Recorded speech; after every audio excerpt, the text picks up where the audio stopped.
The Pratfall Effect, Mistakes Can Make You More Trustworthy. Part 1, The Anomaly in the Data. The fluorescent hum of a 1950s testing room, stark walls. The scent of mimeograph ink. A proctor in a starched lab coat watching the second hand of a wall clock tick towards some unknowable verdict. A teenager hunches over a paper booklet. Pencils scratching through analogies and pattern recognition puzzles designed to measure something called intelligence. Fast forward 6 decades. That same test now unfolds on a tablet in a sunlit co-working space. The examinee sipping cold brew while ambient synth music pulses through noise-cancelling headphones. The questions haven't changed. The scores have. We taught them the game. And they started winning. The story begins not with a eureka moment, but with a nagging inconsistency. Psychologist James Flynn, combing through decades of military aptitude tests, noticed something peculiar. Raw scores were climbing, steadily and inexplicably, across generations, not by margins of error, by leaps. A person scoring average in 1950 would land in the bottom 15% by today's metrics. The trend held across nations, cultures, and testing systems. The Flynn effect wasn't just real. It was rewriting our understanding of the human mind. But beneath the triumph lurked a darker question. Were we evolving, or merely adapting? The very tests meant to measure innate ability now seemed to reflect something far more fluid. Like a river carving new channels through bedrock, intelligence appeared to be reshaping itself in response to an invisible current. And as we'd soon discover, rivers can flood as easily as they flow. Part 2, The Three Currents. We taught them the game. But what exactly were the rules?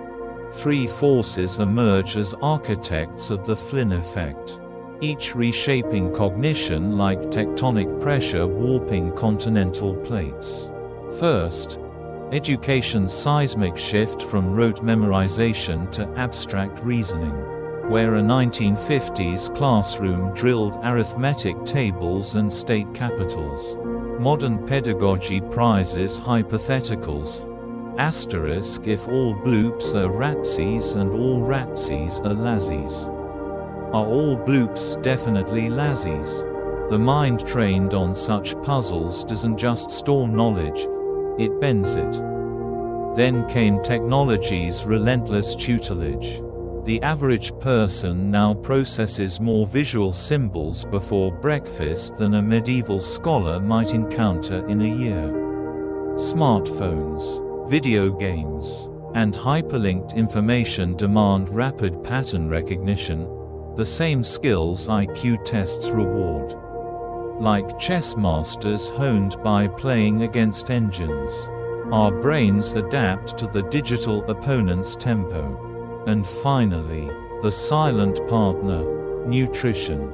Iodine-fortified salt alone boosted global IQ averages by up to 12 points. The rising tide of prenatal care, reduced lead exposure, and protein-rich diets built better biological hardware for the mind's software to run.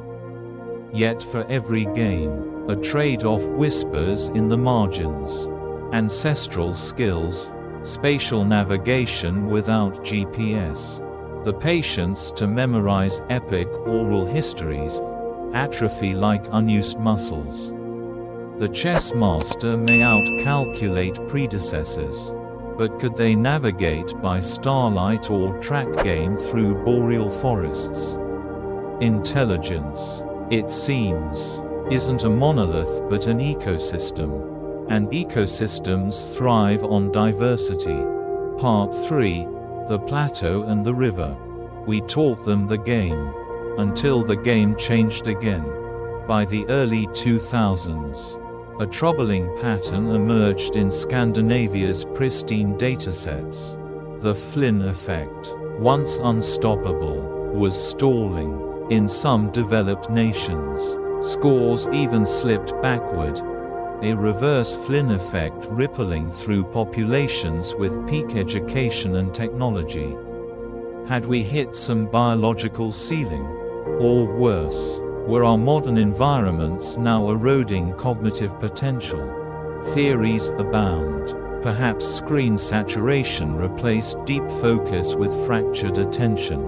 Maybe the decline of free play limited problem-solving plasticity. Or possibly, like an athlete approaching physiological limits, humanity's cognitive ascent was always destined to plateau. But here's the hopeful counterpoint. Intelligence isn't a mountain to summit, but a river, constantly reshaping its banks, carving new tributaries, finding alternate paths to the sea. The Pratfall effect reminds us that perfection isn't the goal, connection is. When experts show vulnerability, when a chess grandmaster laughs after a blunder, they don't become less capable, they become real. As the data continues to unfold, one truth remains. We didn't just teach them the game, we taught him to reinvent it. And that may be the most intelligent adaptation of all. Thank you for joining us today. We'd love to hear from you. Leave a comment below and share one thing you learned today and how you plan to use it in your life. Your thoughts are important to us, so don't hesitate to share them. Reading your comments gives us great motivation and encouragement. If you enjoyed this video and found it helpful, please like, subscribe, and share. Your support helps us continue creating good content to inform and inspire you. Thanks for watching, and we look forward to seeing you in the next video.